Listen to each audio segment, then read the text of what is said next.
Welcome to SideTrak'd. I'm your host, Dennis Kaminsky. Before we get too deep into the show, I'd like to start off by saying I wish everybody a happy new year. I know it's a little bit late. I hope your 2021 is better than your 2020 was, unless you had a really good 2020, in which case I hope 2021 knocks you on your ass a little bit because we don't want you getting cocky. Life's a bitch and you need to learn that. All right, we closed out the year last year with a conversation with my buddy Dominic Sclafani. I enjoyed that conversation so much I wanted to have him back on again, and we were kind of tossing around some ideas as to what to do. We spend a lot of time talking about films that we really like, and a few months ago he sent me a message and asked me my favorite films of the 21st century. So I figured in honor of the 21st year of the 21st century having just been launched, that's a weird way to say it's a new year, but we're going to have that conversation for you guys here today, so I hope you guys enjoy. This is Dominic Sclafani and myself having a conversation about our favorite films of the 21st century.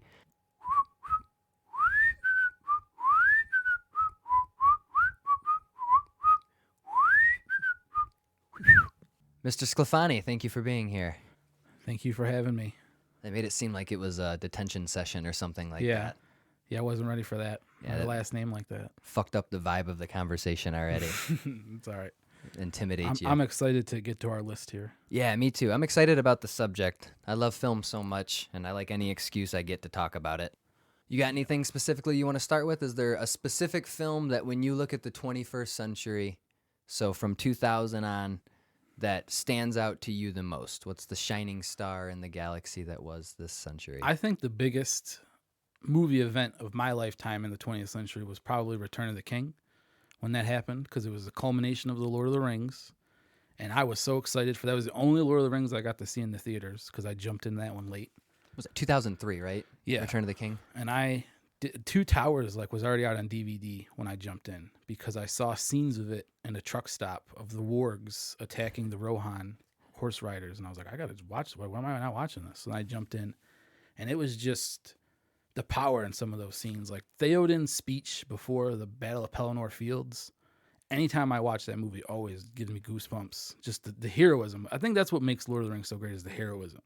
You just watch these people face certain death, and just without even like backing down, they go against it. And it gives me goosebumps. Like I said, it always gives me chills. I think The Lord of the Rings is probably the closest to a perfect trilogy I've ever seen. Because very rarely do you get all three of them right, and there's not a bad movie in the franchise. All three films are great as standalone films.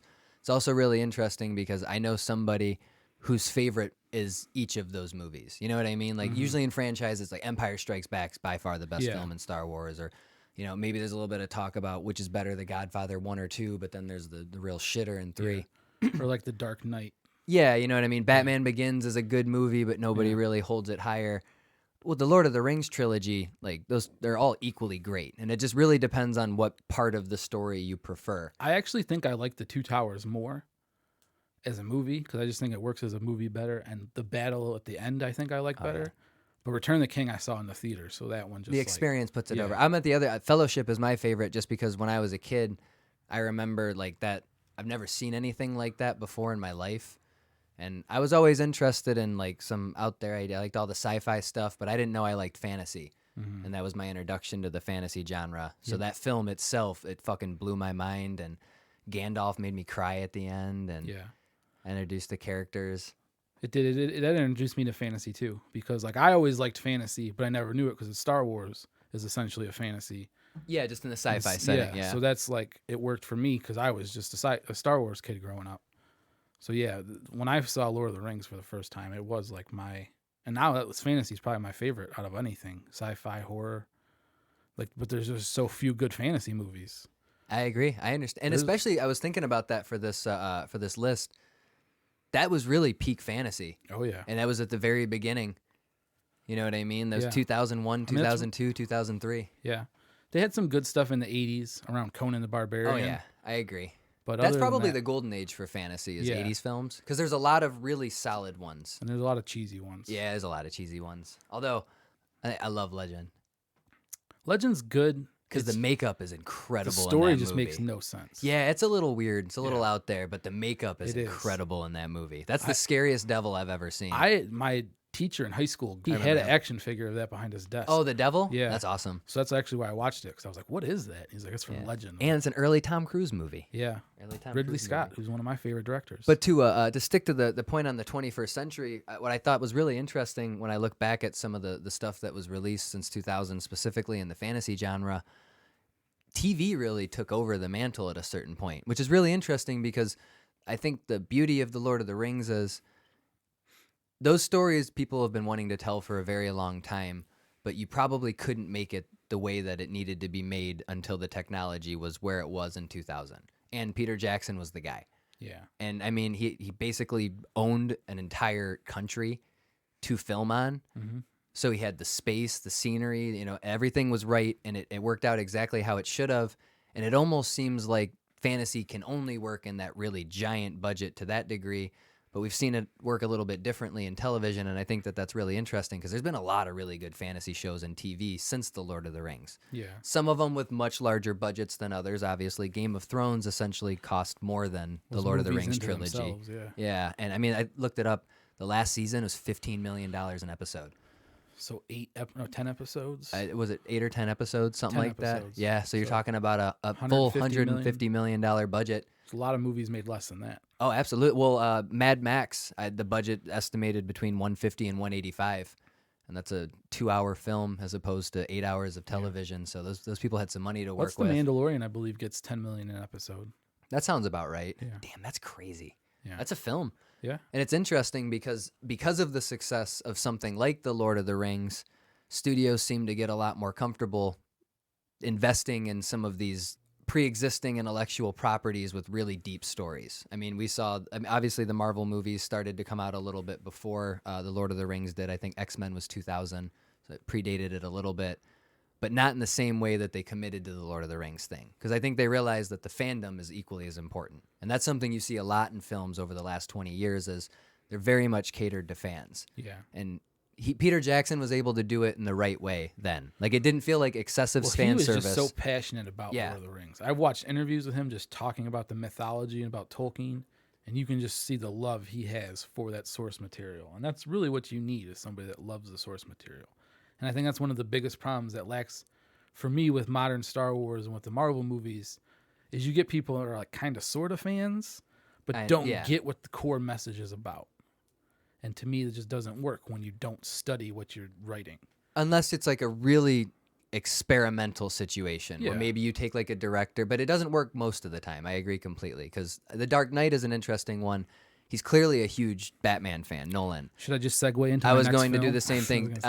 This is my favorite film of the 21st century. Okay. It's on my list. With the exception of The Truman Show, this is my favorite film of all time.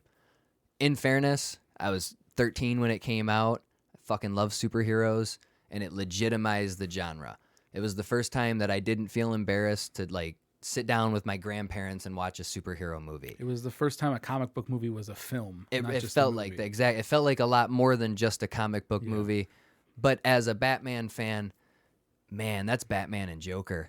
Yeah. You know what I mean? So it doesn't lose any of there's Gordon feels like Commissioner Gordon. Like, they don't get anything wrong either.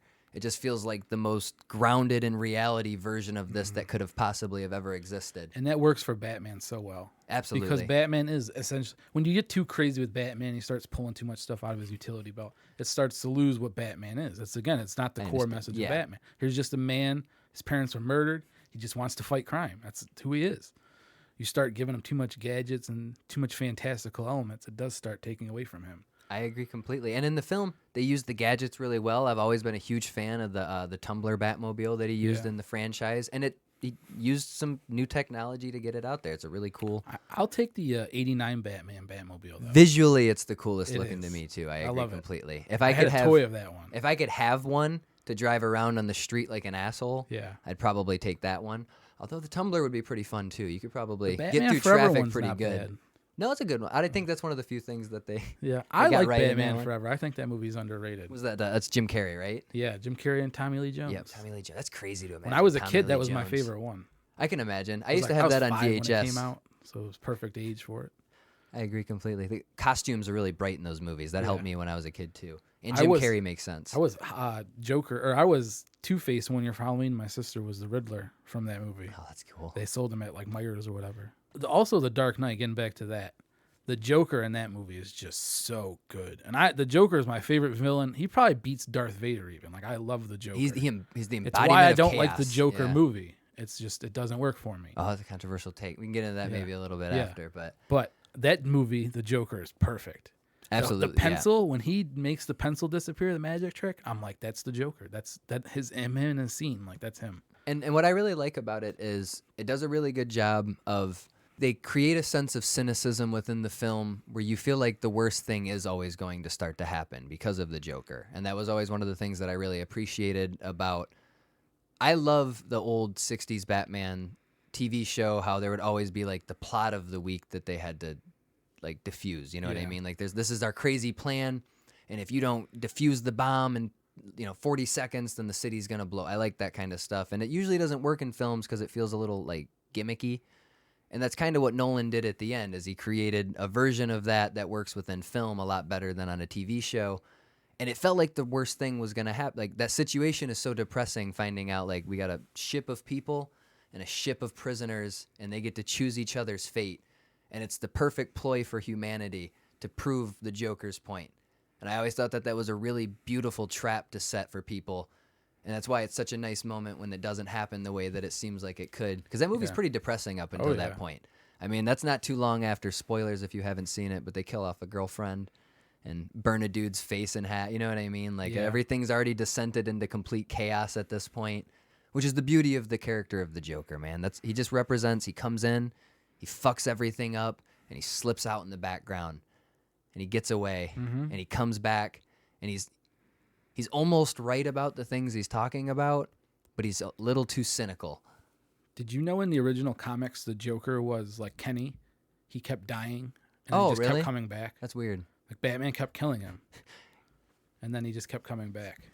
You killed the Joker, you bastard. Yeah. So I always wondered if they like took that from the Joker or not. I mean, he takes he biggest ass kicking out of any villain in anything. He always gets the shit kicked out of him. He's not really He's like not a powerful. supervillain, No, except he's his just mind. A crazy dude. Yeah. And he's crazy smart, but more crazy than smart. Yeah. He's out there. Sometimes he says things though, and you're like, man, why is he making so much sense? I know, and that's why I said I like. He almost like breaks the fourth wall. That's what it feels like, and all of the performances are great in that film. Heath Ledger went out on the biggest thing you could have done. Like that is an iconic performance. People still quote it to the day, and there's not a lot of those actually. When I was going through and looking films since 2000, there are a few like pretty iconic characters, but I think genuinely the Joker may be like the most iconic character since 2000. The Heath Ledger Joker specifically, although the Joaquin Phoenix ones had quite an impact in pop culture as well. You know what I mean? Which is really fascinating to me. There have been 3 Jokers since 2000, and all 3 of those actors have an Academy Award. Not all for the Joker. I was gonna say one of them was terrible. But he also has an Oscar. That performance made me cringe. Oh yeah, the David Ayer one, the Suicide Squad. When he was like, I don't even want to talk about it. There was that shot, and I remember seeing it in the movie. And the only thing I'll say about Suicide Squad, where they're like panning out on his like decorative knives, where he's got them laid out in like a swirl. And I remember thinking in that moment, like, wow, he watched The Dark Knight, and he was like, I know how to make the Joker even cooler. That's what I felt. It was like trying to be too hard to be like a cool. Like, yeah, it didn't work. No. It was a funny movie, though. I would rather watch Suicide Squad than the new Wonder Woman. I have not seen the new Wonder Woman, so I can't speak. Telling you that's how good it is. I've heard a lot of negative things about it, so that doesn't surprise me entirely. I want to say one more thing about The Dark Knight. That's also my favorite Batman, Christian Bale, because to me he nails both parts of it. Because Batman, you're almost playing 2 characters. You're playing Bruce Wayne and you're playing Batman, and he nails both of them, I think, perfectly. I think that's one of the reasons I've always really liked Batman Begins for that reason, especially. You get the most Bruce Wayne in that movie. Because by the end of Dark Knight Rises, he's only Batman. Bruce Wayne almost doesn't even exist anymore. And I think that's also a really interesting character progression. Because The Dark Knight, you start to see him, like, he's a little bit more Batman than Bruce Wayne in that movie. It's leaning towards It's like taking over his life. That was the guy who put him over, was the Joker at that point. Like, that was when he had to question probably his morals and whether or not this is the time to actually kill somebody. Because if you were ever going to kill anybody, it would be that guy. Yeah. How much destruction he costs. Bane's I'd probably kill him if he broke well, my they back. especially the way they brought in Bane. He's a terrorist. Yeah. Blowing up an entire city. He almost killed Hines Ward, man. He did. That's my fantasy football team as the Gotham Rogues from that. Oh, movie. there you go. It's also how they introduced Cyborg in the next one. Oh, Fucking yeah. Gotham football game. That never happened though because it got cut. We'll see Yeah, it I know. I guess maybe, I forgot about maybe that coming up. completely. But it's crazy because with The Dark Knight, one of the things that I wanted to touch on a little bit, which I think might tie into one or two of them that you wanted to talk about, was films got really dark in tone after The Dark Knight. There was a good 5 or 6 year period where every single major picture they wanted to put a little bit of a darker spin on. And it's really interesting because some of them were huge failures too. Like I can't off the top of my head, what were some of the dark gritty reboots that they knocked out around then? Do you remember? Because that's kind of one of the things that I thought was hurting the first Godzilla, which is the reason that I brought that up specifically, was it was literally too dark. Like it was visually literally too dark for most of the movie. Do you want to know a fun insider fact on movies like that, like Pacific Rim and those? That's when they're usually- too dark, yeah. they're low budget. Exactly. They're trying to hide a lot of Yeah. shit. But they also try to go darker in tone because of the They Dark did. Knight at that Yeah. point. But that one was a little too dark. That Yeah, hurt so- that one a little bit for me.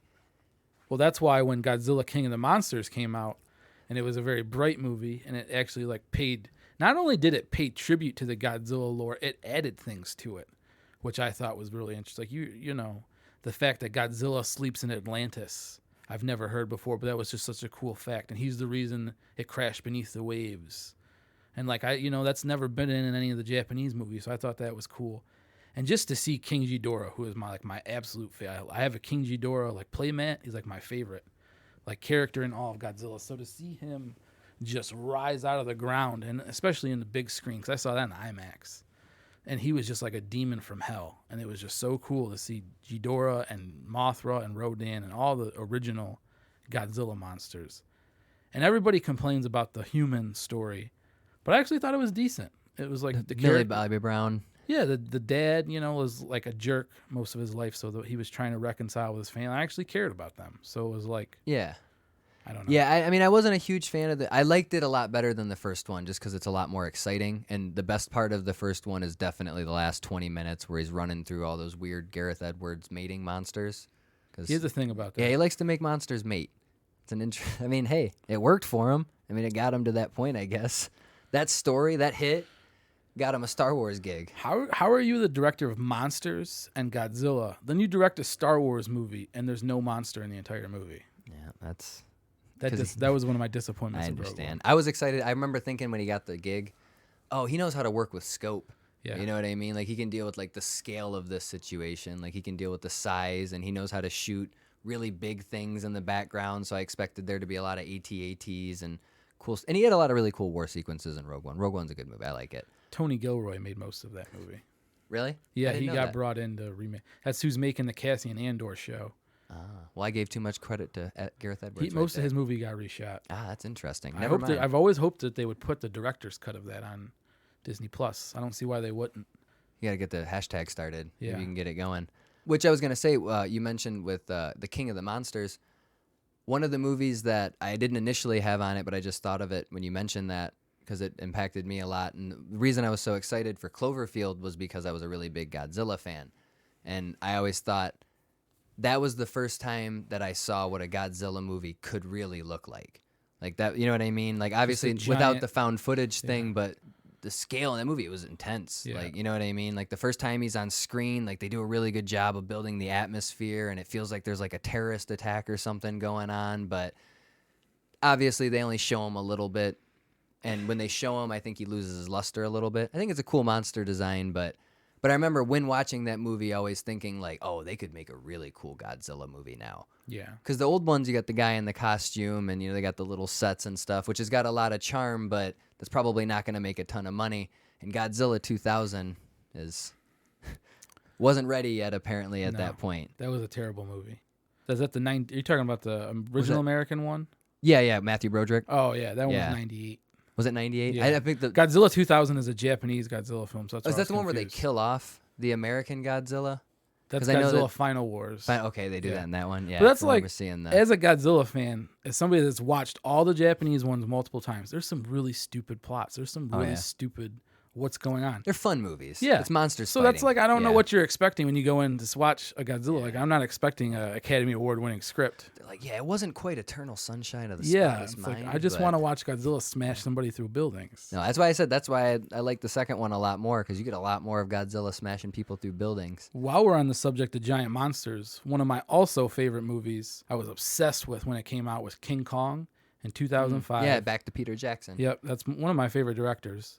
He's doing a Beatles documentary, which I'm very excited I actually about. just saw a trailer, or Yeah. was it a trailer and announcement thing? I Whatever think it was something recently. like that. Yeah. It was a trailer, I think. But when that came out, I was obsessed with it. I love giant monsters. That's just always one of my favorite movies. And King Kong is a legend. So to watch Peter Jackson just go to town on it, the special effects, the story was so good.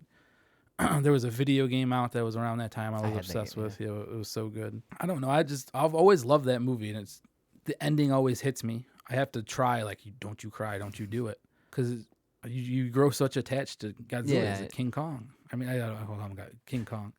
You get ahead of yourself. You're getting excited for the next one. I hope so. I can't wait for that movie. But also another monkey movie, if you want to say, on my list. That's a good one. That's a nice little transition right there. Rise of the Planet of the Apes, or Yes. Dawn of the Planet of the Apes. Yep, I'm sorry. Dawn. That's a fantastic movie. That is, to me, one of the greatest sequels ever made. I agree. Andy Serkis created one of the best cinematic characters of the 20th. Is it 21st or 21st? 21st century. Yeah, with Caesar. Oh, Like, he's he incredible, becomes a yeah. mythological character at the end almost. And it feels justified, because sometimes in movies, like, they'll treat a character like a legend, but you haven't seen them accomplish things that really give them that mantle. And I feel like Caesar earns it. Yeah. You know what I mean? He feels like that character. He led the apes Yeah. to freedom. He was the leader. And that's why Dawn of the Planet of the Apes is so good, because you see the society he built. And, with Maurice teaching the apes morals and all that. And it feels like Shakespeare with apes. It really is. It's Especially a when beautiful Koba story. comes in and I he's just know. trying to seize Such power. a tragic story, too. It's beautiful. Yeah. And I remember watching that and just being like, man, I've never had a sci-fi movie just hit me emotionally like this. You didn't want either side to fight. I know. Because you're like, yeah. oh my, why are you guys doing Exactly. this? This doesn't need to be this way. And I agree. It's a lot better than it should have been. Because I remember when I saw the first one would have been Rise, right? Rise of the Planet of the Apes with James Franco. And it's a really good movie, actually. It is. I like that I was a lot more impressed with it than I thought I was going to be. Because at the time, that's when it felt like the remakes were really starting to hit a little excessively. Like, now they're remaking everything. And at the time, that's when it was really rolling out. And it felt like there's like 15 a year now, rather than like 2 or 3. And that was one of them that I just really didn't have any interest in. And I like the Planet of the Apes movies, but I only really like the first Planet of the Apes movie, the original. Yeah. And I mean, I'm not a big fan of the sequels after. They're all right, but I guess if you're really into the backstory. They're enjoyable if you really want to watch Planet of the Apes, but I saw otherwise they're not very James Franco and a CGI monkey, and I was like, I like James Franco, and CGI monkeys can be cool, but we'll see. And then I went and saw something in theaters, and I don't remember what movie it was, but I believe it was, I don't know, like Thor Dark World or something like that. And I didn't really enjoy it, and I came home, and that was on Stars. And it was like 3 o'clock in the morning, and I didn't go to bed. I finished it until like 5 because I was way more invested in it than I thought I was going to be. So I was ecstatic for Dawn, and it blew my expectations out of it. Like, it was such a better film than it should have been. The story has way more weight to it than it feels like a movie like that should, because it's a blockbuster. Like, it's a blockbuster at heart. There's a big action. Well, when I said piece at the sci-fi, end. that's what I meant to say, like a Yeah, blockbuster exactly. sci-fi. And I mean, yeah.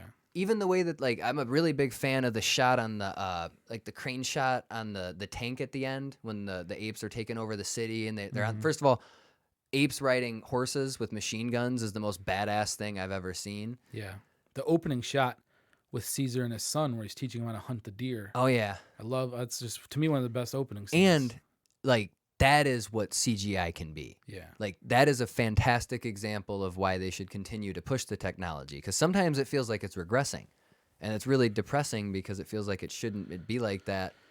But when you see a film like that, you go like, oh no, let's keep this ball rolling, because this can be something special. Because Caesar's real, man. Like, He is. He's Like, a real thing to me. You never doubt that he's not a real character. He hits you emotionally every time. Be nice if they could give an Oscar nomination to a motion capture performance. That'd be interesting. Yeah, don't you have to show your face? Isn't that the rule? I believe it's something you have to physically. But that's the thing. I understand with voice acting, because I think voice acting deserves it should get some sort of accreditation too, because that's a very underappreciated art form. But there's so much physical acting with the motion capture work that I don't understand how it doesn't. I mean, I understand that they can emote for you. And I mean, with the computers, you can make the face, I guess show the emotion better than any person probably ever could. But like his body language, and have you ever seen like behind the scenes footage of Andy Serkis filming that? Yeah. Dude, he puts everything into it. Like that's an acting Yeah. performance. He deserves some kind of, I don't know, give him a fucking honorable mention or something. Yeah, I agree. Like, hey, he doesn't show his face, so we can't give him a nomination. But here's an honorable mention to a guy who to look at Smeagol or Gollum from he's Lord of the incredible Rings. in that too. Yeah, Exactly. He brought that character. Yeah, to that's life. why I was And so that was one excited of to the see him big play. reasons Sorry, go ahead. it couldn't be filmed for a long time. Was people thought you couldn't do Gollum right. You couldn't Yeah. bring Smeagol to life right. Which I am excited to see what this video game looks like. I haven't seen a trailer for that yet, but there is a Gollum game coming out. Oh, it's like a stealth game. Yeah, it looks I do remember interesting. that. I'm interested in seeing what that's all about. I'm interested to see what the story is because the second there's the Shadow of War, or the Shadow of Mordor, then Shadow of War. Yeah. And Shadow of War is just like we're not doing anything with we're just doing our own story. We're not paying attention to anything, and it was kind of weird. I know what you mean. Yeah, those games. It's just fun to have rivalries. I didn't Yeah. realize how much I like that. First Oh, time I yeah. got killed, and then he came back, and I was Yeah. like, "You're the son of a bitch that killed me." Yeah, they get leveled up. But no, to transition a little bit harshly, because I don't know how to smoothly transition from those into the movie that I wanted to talk about. I think especially with the subject matter, Ex Machina was a film that impressed the shit out of me. I remember when it came out the same month as like Avengers Age of Ultron, which has got another similar theme and like the artificial intelligence and trying to survive and taking over humanity. But I think the reason that I like Ex Machina so much is it feels like the most realistic depiction of artificial intelligence to me out of anything that I've ever seen, because she's not a vile character. The Ava character, that she was created with consciousness and she does what she needs to do to survive. You know what I mean? Like there's no malicious intent. Like she's not a horrible person. She's enslaved and trying to escape and go live in society. And that feels like a more realistic depiction of artificial intelligence to me than something like Terminator. Because it's really easy to visualize the bad That's gonna guy. happen. Well, I don't think it's going to happen with marching through the streets with fake machine guns and shit like You that. think that, man? I feel like they're going to blend into society like Ava did, and then one day you're going to realize that they just tricked you into like But that's before they start marching through the streets. Yeah, well, those are the people at the very end who I guess didn't go through with it. That's what I mean. Like, I've always really liked that because I like that with her, too. I mean, obviously that's a subject that people are going to continue to explore in film as we progress forward with the technology. Yeah, that's going to become more and more of a topic. And it's interesting to see the depiction of it so humane. Do you know what I mean? Like it's almost with sympathy to like how we use computers as tools. You know, I don't know if that makes sense entirely, but like we do kind of enslave them. They work for us. So if we were to give them consciousness, of course they're going to come at us. You know what I mean? Like it makes sense. It's the master-slave relationship, and it's sad to think about it that way because there's a lot of moments in the film where they discuss like the philosophy of that. Like we're creating the thing that's going to take over the world. Like we're creating the next step in evolution. And it's just really sad to see, like, we're the enemy. Do you know what I mean? Like, we're the one holding her down. Have you ever played Mass Effect? No, I've never played it, but I've heard fantastic things. It's one of my favorite games of all time. But there's a race in there called the Geth, and they're AI robots that they create, and they turn on their creators because they're being enslaved and all that. And the beginning of the series, you think they're villains, and then as you progress later on, you realize like, no, they were just doing like what they needed to survive. Yeah. Like I would have done the exact same thing in their spot. Yeah, like iRobot. The character was his name Sonny in iRobot. Yep. I don't know why I remember that, but It's a good I like movie. I love I iRobot. do too. I love that movie, and it's a great character Yeah. because he's not a bad guy. You know what I mean? He just has consciousness. He just wants to live like the rest of us. Yeah, I've always liked movies like that with good AI and Yeah, that's why rights. Her was a similar concept to me where like they handle the subject a lot more humanely, although that's a little bit more of a romantic story. But That one's interesting because the reliance romance is going to have on technology and how much it's influencing our culture and all that. That's a very interesting tale on that one. which I also like the Ex Machina because she uses her sexuality to survive. Yeah. You know what I mean? Like she kind of doesn't flaunt it necessarily, but she uses like his insecurities and she knows he needs a woman. You know what I mean?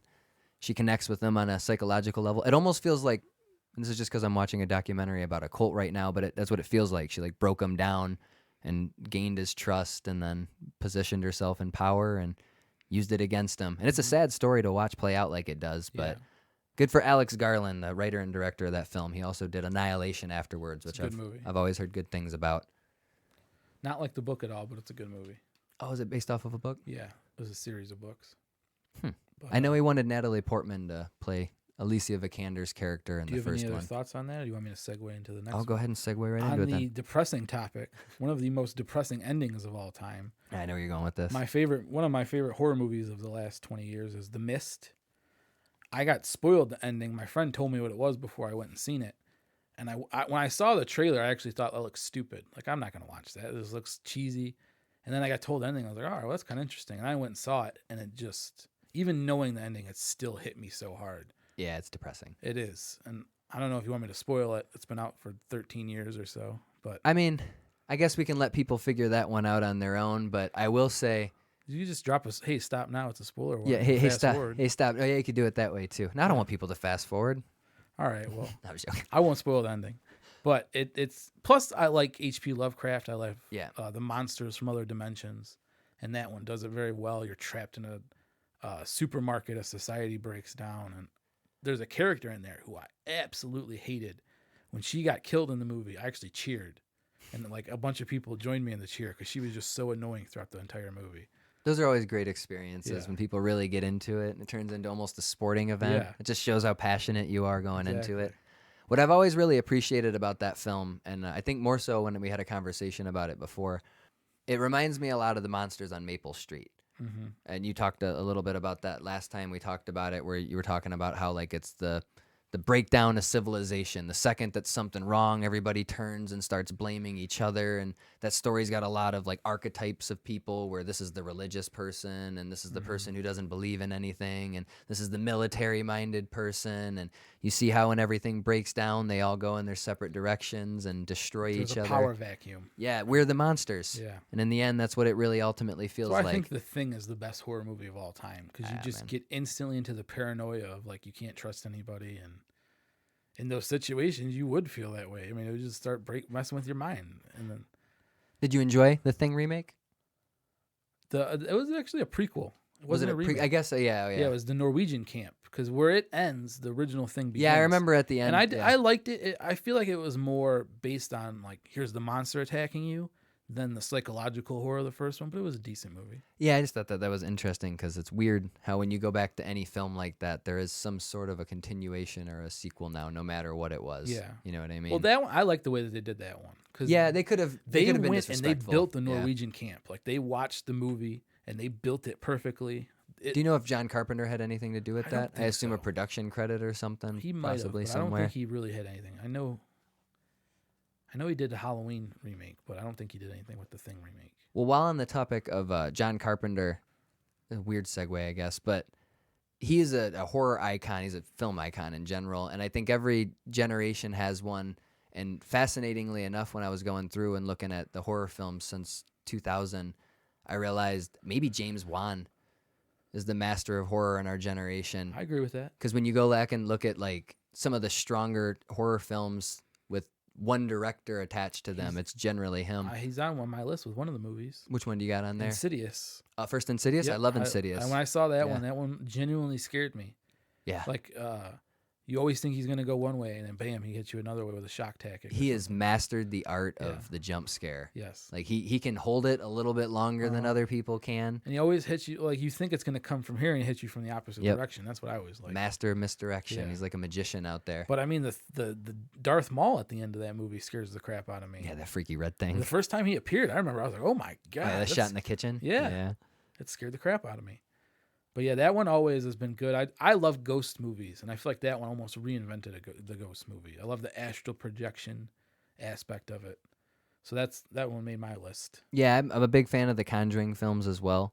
Yeah. He did a great job with those. Went back, he did Dead Silence. That's the one where I feel like you can tell he is the master of the 20th century because that movie's still entertaining for being what it is. It's a very gimmicky horror movie. To me, when you it's like the Beatles. yeah, you got the big hits, but it's the ones on the album that you don't hear all the time. You're like, well, this is why they're the best, because they have all these. Even their shit is better than everybody else. I was gonna say, yeah, I don't remember really enjoying that movie, but I also don't really remember it. Admittedly, I remember watched the it on gimmick. TV one day, and it was the edited version. It was like Sci-Fi Channel or something, and I still was like, man, this is a really good movie for. I some believe reason. it because he's most people don't remember, but he's the guy who did the first Saw movie. Yeah, which and I that's enjoy. the best of all of the Saw movies by They far start to me. going really off. But I guess to transition actually a little bit, a genre that I think thrived while we're on the topic of it in the 21st century is the horror genre. I think, in my opinion, when I look back at some of the most creative stories that were told and some of the most impressive metaphors, they were generally done within horror films. And I'd just like to highlight a few of those.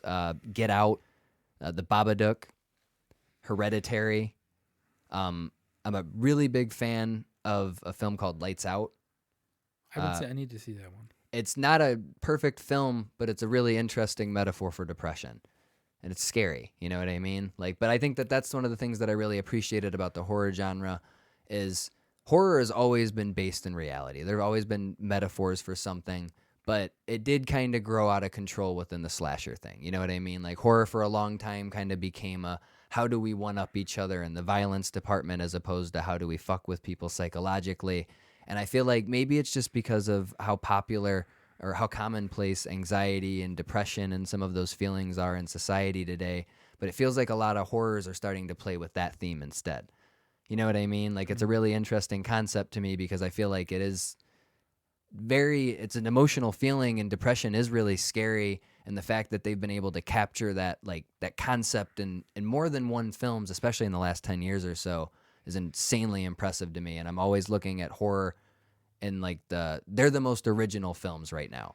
You know what I mean? Because the action genre is completely packed up with reboots and superheroes. Exactly. And the fantasy genre, it's got some stuff coming, but it's usually based off of some pre-existing something. Horror films are continuing to create new stories and push that, and I like seeing that a lot. And those are usually the movies I'm most looking forward to. They always have great, very topical subjects, even if the execution isn't great. You know what I mean? With the Purge films, those are eerily relevant right now. Exactly. The execution isn't great in the film, but even the concept of the film is a lot more interesting than what a lot of other people are presenting. I felt the same way about The Hunt recently. I don't know how the execution was. I've heard it's an all-right film at best from people, but I like the concept. You know what I mean? It's a most dangerous game, but with a little bit of a political spin on it, and that's a really interesting thing. I feel like horror has always been like sci-fi, where you can poke fun at society's problems in a safe way. Yeah, I agree. And I think that's sci-fi is not really doing it with movies anymore because they're all being, the big budget studio movies. Of course, and if you're going to put a big budget, they want their returns. Yeah, so it's a little bit harder to let them push and explore. If you're going to make movies like that, they shouldn't be politically divisive or anything like that. But horror movies should always, I feel like, be taking a look at society. What's scaring society? What's the horrors of the day? I agree. Yeah, absolutely. And they're doing a very good job right now. And artistically, a film like The Witch, which I believe was another film that you have on your list, that's beautiful. It's a beautifully made film. It's not just a horror movie. You have to appreciate the cinematography in a way that people. It felt like horror was kind of the stepchild of some of the film genres sometimes. It never gets any critical accreditation in anything. There are never any Academy Awards unless you're The Exorcist. And outside of The Exorcist and I think maybe Rosemary's Baby. I think Silence of the Lambs. Silence of the Lambs Silence of the Lambs is iffy on horror. I've always considered a psychological thriller. Yeah. I've always been there too. I think Exorcist is the only one. Yeah, at that one. I believe Rosemary's Baby, though, that might have been a TV film initially too. I don't remember. I don't know enough about that shit to speak on it anyways. But I like seeing that a lot. And the innovation in horror has been really impressive. I think it's been the best genre of film since 2000 in that regard. One of the best things about The Witch, I think, is the accuracy to the witchcraft legends. I love the Salem witch trials and all the old tales of witchcraft, so it's perfect. It takes you into that world perfectly. And it was one of the movies when it ended, I want to know what happens next. I want to see Thomason's descent into witchcraft and the black arts and all that. I'm so interested because it made me care about the character so much. I mean, it was, you watch her struggle out here in the wilderness of this crazy, colonial America, And it was a hard time to live back then. Like, that was not fun. And they do a great job of capturing that. It does nothing in that film looks fun. Like it's almost a horror film if there's nothing satanic happening behind them. Yeah. Just like watching them have to survive the way that they did at that time. And one of the best horror movies from the 21st century is Let Me In, which was a remake of the vampire movie, right? Yeah. And that's a great movie because the whole movie, nothing bad really happens, but you're just waiting for something bad to happen. And it's just got the perfect tense atmosphere. I love tension in movies. I agree. And the Witch captures that perfectly. I felt the same way. Another film around the same time as The Witch was It Follows. I feel like that movie did a really good job of creating a tension the whole film, just because it's the bad guy can kind of be anywhere at any time, and they play with it. Like it just happens out of nowhere sometimes. And it seems like with the horror genre and editing too, they're playing their notes the best right now, if that makes sense. Like they play with situations and with the timing of situations a lot more interestingly than other films do visually. Like that feeling of tension, you have to do that very specific to capture it. You can't show the wrong thing or it'll break the tension. And it feels like they're only getting better and better at that as time moves forward, and that's really impressive to me right now. I don't know if that makes sense entirely or not, I but get what like you're saying, yeah. it feels like they've mastered their craft a lot better. Because like with comedy, which was a thing I wanted to get into, it feels like comedy's almost moved away from comedy in the last 20 years. Like I had a hard time going back and finding purely comedic films to talk about. I can't remember the last comedy I saw in theaters. I think it was Mike and Dave Get Wedding Dates. I saw that in theaters too, unfortunately. Yeah, but comedy has really died. Well, what's interesting is when you go through and you start looking, it's not its own genre anymore. It's a given in any film. Like comedy and horror are synonymous with one another now, and especially with the Marvel universe, those are humorous films more than anything. Like Deadpool, you could probably list as a comedy first. Yeah, and that's a really interesting concept to me. Because I was looking back at it, I was trying to find like the Dumb and Dumbers or the Airplanes of the 21st century that I could point at as being like the prime examples of comedy. There's one that comes to the top of my head. What do you got? Step Brothers. I was gonna say Anchorman, but I love Anchorman. Will Ferrell, and and if you're not a Will Ferrell fan, then you fucking hated the 2000s. You really suck. Yeah, but maybe The Hangovers for you. I don't know. Yeah, possibly something like that. Or if you like a darker humor, that's the thing on Netflix. There's a lot of really dark humor films like that are very dark. Yeah, like some depressing ass endings and stuff, and people are laughing their ass off. Syndrome is seeking into comedy. Exactly. Too. But it's just really interesting because like you realize how subjective comedy is. I don't know. It feels like there's not a lot of silly movies anymore. Like it feels like they all take themselves a little bit seriously, and it feels like the comedy is usually within films that are supposed to be serious, and it's funny because they're not taking themselves seriously entirely. And it's really weird to watch people not fully commit to it. But there have been a lot of really, like, The Nice Guys, I think is one of the most underrated films of the 21st century. The movie's fucking hilarious. Yeah. But it's definitely not a comedy first. But it almost is a comedy first because it's so funny. And there's a few movies like that. I felt the same way the first time that I went and saw, I don't remember I think it was Civil War. The Marvel Civil War, the Captain America. All of those to me are just... the joke style, it played itself for me. But I thought at that time, that's where it peaked for me. Like, I thought that was the one that I was like, these jokes are landing for me left and right here. And then the next movie I saw, I'm like, they're going to keep doing the joke thing left and right here. And it keeps going and going. And then... That one killed it for me because they made a joke that Spider-Man, who's a nerd, has never saw The Empire Strikes Back. Oh, he's like, you remember that one Star Wars movie? It's like, you're telling me Peter Parker doesn't know the goddamn name of The Empire Strikes Back? Get out of here. Then in the next movie, doesn't he have like a bunch of Star Wars action figures? Yeah, he's got the Death Star in his goddamn room. Yeah, nope, that was just them trying to show how young he was. Yeah. And unfortunately, they didn't know how to write that in a non-corny ass way. That one I just remember as a Star Wars, I was like, I'm offended right now. How dare you? That's like that writing the kid being hip. You know what I mean? Like, you can tell it's written by a 40-year-old man. Mm-hmm. He comes in, he's like, hey, my fellow teenagers. Well, I feel like that's a big problem. They force all these different characters, but they're still being written by the same people, so they don't feel like good characters. And I know that's an interesting I was going to say, like, as much as we've shit on the Marvel stuff, I would be remiss not to give them credit for successfully conducting the greatest film experiment of all time. Mm-hmm. Like, the Marvel Cinematic Universe is the boldest, ballsiest concept that a major studio could have ever committed to, and the fact that they stuck the landing as perfectly as they did, Like that may be the most impressive feat in the history of business and film. Yeah. Do you know what I mean? I agree. Like when you look at the fact that you can't watch Endgame without having seen at least 7 or 8 other movies. And it's still the highest grossing film of all time. Yeah. Do you know what I mean? Like that seems like that should be a lot They harder made to it pull event. off than Every that. Marvel movie Absolutely. is like an event where you have to go watch it. And Kevin Feige is really the reason. I mean, He's a genius. He guided yeah, that. Yeah, he really did. And he perfectly, man. Like Yeah. it feels cohesive. Yeah. They feel like they're in the same tone. And it's almost what makes them boring to You me can in the tell end. that they planned for Thanos to come for years. Oh, yeah. Absolutely. So, I mean, that to me is just right there. You can tell like they're taking their time. I'm also glad they stuck with him. Yeah. And they didn't try to rush him in quicker so that they could bring in an even better villain for the final chapter. Like, I'm really glad that they took their time and they built to him as the Well, end I think of the they trilogy. realized after that, what are they going to do? Galactus. That's really all you can do. That's all I'm saying. People say Doctor Doom, but Doctor Doom to me is not as big a threat as Thanos. I love Doctor Doom. He's and cool. I want to see him. Like, I think if you were going to do another trilogy, he's a really good low-key substitute. Does that make sense? Like, he'd be the first axe villain, the guy who's kind of like, he seems like he's the main puppet guy. of the main guy. Exactly. Although I like the idea of maybe in the end, and this is just me spitting, we can cut that, but in the end, maybe Doom, like, has a little bit more to do with it than we thought, because he's usually a protected villain in the that comics, regard. he teams up with everybody to fight Thanos. It's all hands on deck. Oh, I know, because because they split everything. I wish Yeah. they would have been able to have pulled that off in there too, but Yeah. they did what they did. I did want to at least note that with the Marvel Universe. I'm not always the biggest fan, and sometimes I'll take some shots at them.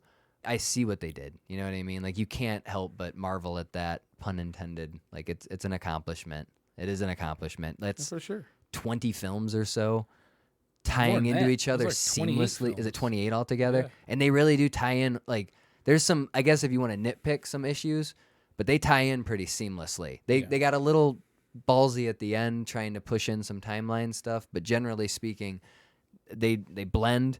It's easy enough to follow if you watch all of them. It's really hard to follow if you don't watch all of them. But to me, I've never really gotten into this because they're just fun popcorn movies. They I mean, are, that's great for what it is. It's just not really what I care about.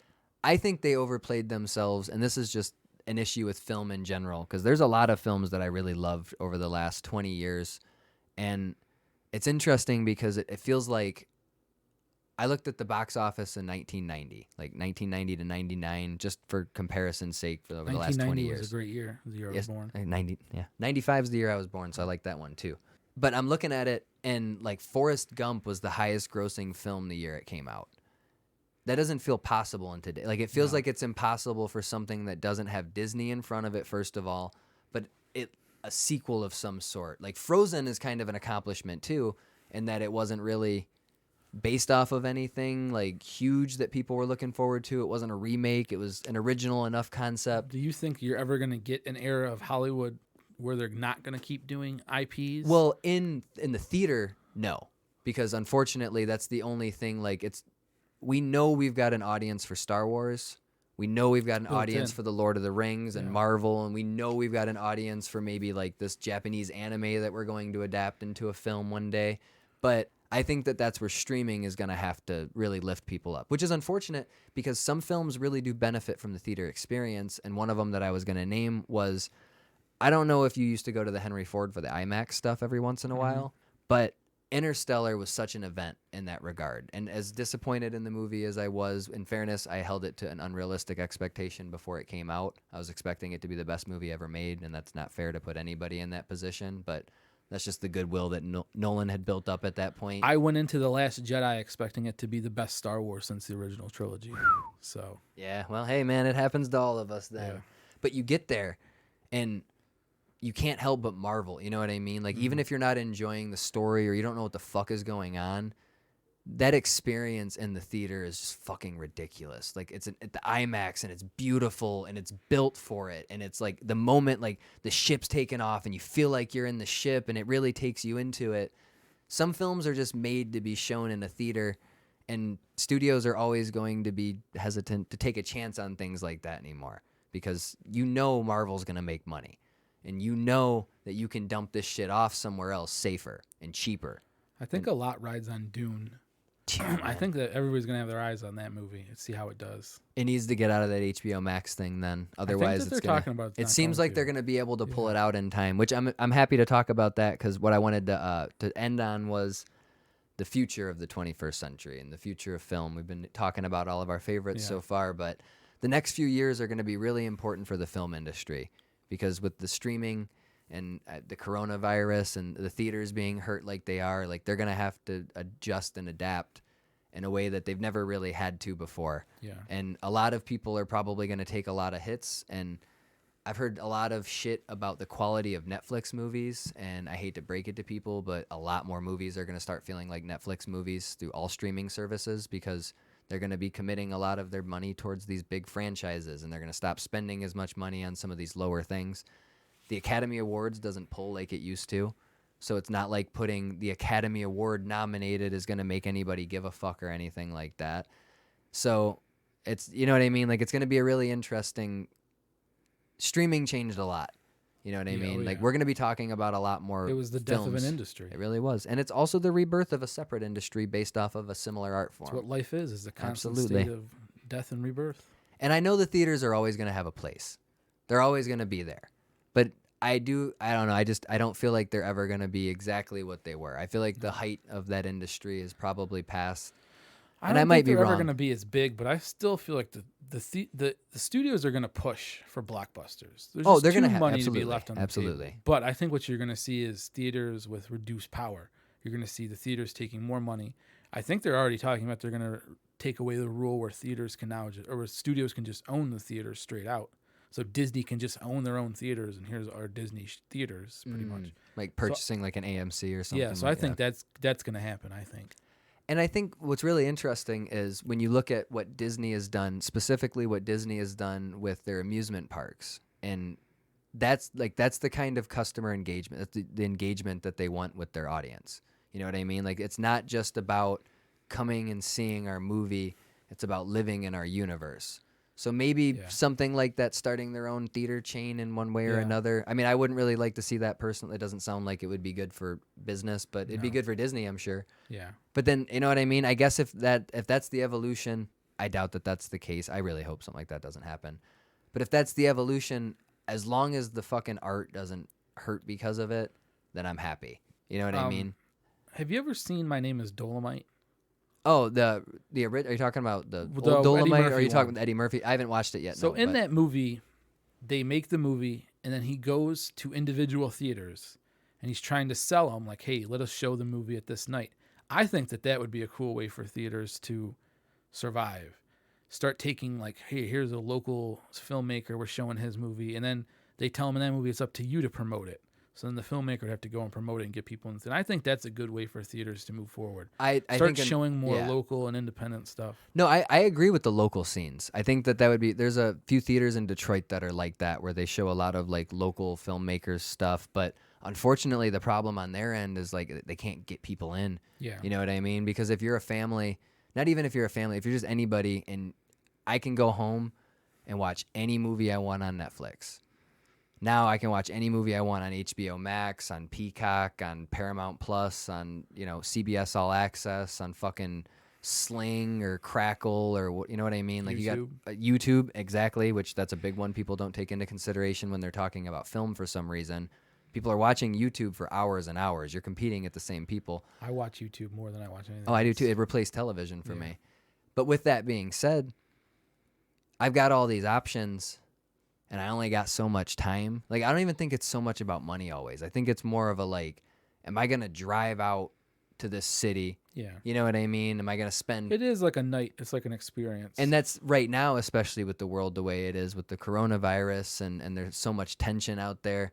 It's going to be really interesting to see what works. Like, I thought the drive-ins was a really beautiful comeback over the year. Like, that's such a cool concept. I love the drive-in. And there's always going to be a market for those films. People are always going to be willing in that experience to go watch a Ghostbusters. You know what I mean? Like, it doesn't even have to be new films. Like, it can be older things, but like they're going to have to get a little bit more creative with the way that they go about things, because it's going to be more cost efficient eventually for studios to just put that shit on HBO Max.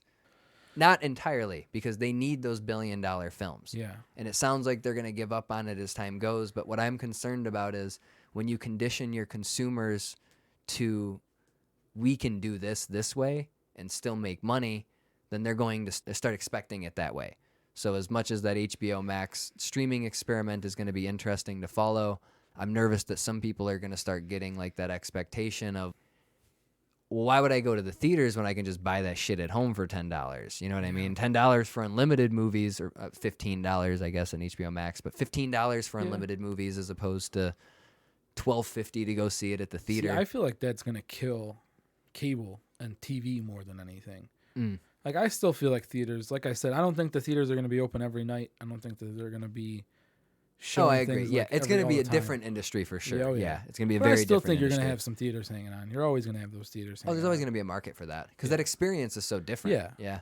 To me, like you said, show the old movies. I'll go watch the original trilogy anytime they show it. Oh, absolutely. I'll go see Jurassic Park. Like, show those movies. I agree. How much could the rights really... I mean, I guess the studios still probably finagle them on the rights to that. Hey, man, you're probably going to make more money. I guess, I don't know, maybe the contract with Netflix is stronger. You know what I mean? To hold it for a year. But Yeah. even then, like, are you losing anything showing it in theaters again? No. Not going to hurt anything. To me, more people just be exposed to it. Oh, yeah. Do you got anything specific you're looking forward to? There's a lot of films coming out now because they backed up the last year, so we still got like... I had a top 5 list. I don't know if you remember before this year, like at the beginning of this year. Oh, yeah, and you didn't get to see... 4 of them haven't come out. So What was the one that you did get to see? I didn't get to see it. It just came out, and Tenet was one of them. Oh, gotcha. I haven't Okay. watched that one yet. So do you have a few specific films that you're especially looking forward to? I want to see Dune because I love the Absolutely. Dune books. Yeah. And The Denis director, Villeneuve. yeah. We didn't get a chance to talk about him, but next to Christopher Nolan, he may have been the best director of the 21st century. He's And I think definitely I up like there. him a little bit more. But I'll take him over Nolan. I will at this too. Point. I think he's more consistent. I know Nolan's got a little bit more of a status, and I don't know if Yeah. Villeneuve has made The Dark Knight. That's what I was gonna say. If you But- take away the Dark Knight, Yeah. Christopher Nolan's not, to me, even on his status at all. That's interesting. I'm a Yeah. big fan of Inception and The Prestige. I like those movies, but if But- you think about just he did the perfect action movie with Sicario. Sicario's incredible. Yeah, I agree. He did the perfect sci-fi movie, Blade Runner. And Arrival is perfect. I know. Oh yeah, I always forget about Arrival for some reason. Passengers, which I haven't seen, is supposed to be really good. Prisoners? Prisoners. Yeah, Prisoners is really good. I enjoy that movie Enemy a lot. was That's an that one out there wasn't quite movie. for me, Yeah, that's an but out that there was an movie. okay movie.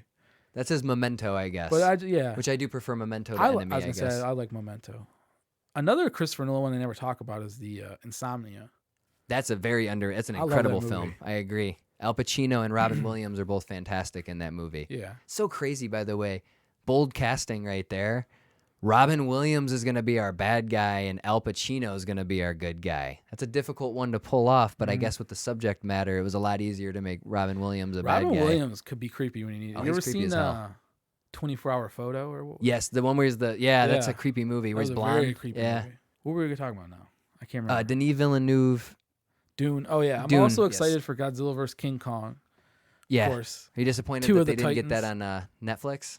I want to see it in theaters. I'd like to see it. That's Even a theater if it movie to comes me. on Netflix and they say, "Hey, this is going to be in theaters in 2 months," I'm gonna wait to 2 months. Okay. I'm not gonna do it unless I have to. I really want to see what they do with the next Halloween. I'm excited for that. Yeah, one. what is it, Halloween Kills? See, all mine are based off of sequels and stuff Yeah. because it's all I know what's coming out. I know it's hard to get interested. Yeah. James Bond, I want to see how they do that Yeah. one.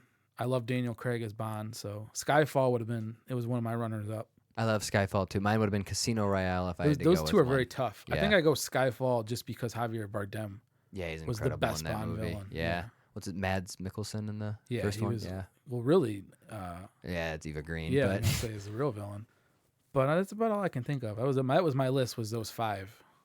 Was my ones yeah, I was I think excited for. I was when I was looking through everything, wasn't a lot that I was super ecstatic for. Dune is one of them I'm really looking forward to. That's the most excited for a movie I've been in a really long time. The weird thing I feel like about Dune, I'm gonna be, it ends halfway through the first book, so I know I'm gonna be like, man, I want to see so the they're rest. splitting the books up that much? Well, the first one's really long. Okay. The second one's really short. The third one is kind of thick. So like I don't know what they're gonna do, but the first one they're doing too. I heard there's like a 6-film outline Really? altogether. So that would be. So if you break the first one up into 2, So they probably, I would Second assume one- they'd go up to the fourth book. I don't think they'd go past the Okay. fourth book. So that makes sense. Yeah, the second and the fourth. How big is the fourth book? It's an average. Average size? Yeah. So you just split it into would you make it just Two. one? So I think it'd be about 6 movies. Okay. I think. Yeah. Fair enough. The second, they did a sci-fi mini series, and they put the second book and the third book into one mini series because the second one's pretty short. Okay. So you never know what they're going to do with that. Well, I mean, the movie doesn't make any money, then it won't happen. I so know. that's that's the one I'm like, please go see this, people. and unfortunately, like I noticed they're starting to press the like, look how good Wonder Woman's doing, and it's doing good for the circumstances for sure. But I think $183 million worldwide the last time I checked, and I'm fairly certain that the first one made $114 million in just the U.S. opening weekend. Who cares? So- Listen, when I saw The Last Jedi, I felt bad for Luke Skywalker. When I saw Wonder Woman, I felt bad for Wonder Woman 84. Oh, I was like, they did this to this character. I felt bad for her. Well, the point was, if that's the level of success right now, Yeah. that's bad for Dune long term. Yeah. You know what I mean? 'Cause Like, if that movie costs so much, it'll never get. you're gonna another need a one. giant budget moving forward, and if it only does that well, given the circumstances, because even if the theaters are back, some people aren't gonna go see that shit. They're gonna watch that shit at home. So it'll be really interesting to see how it works itself out.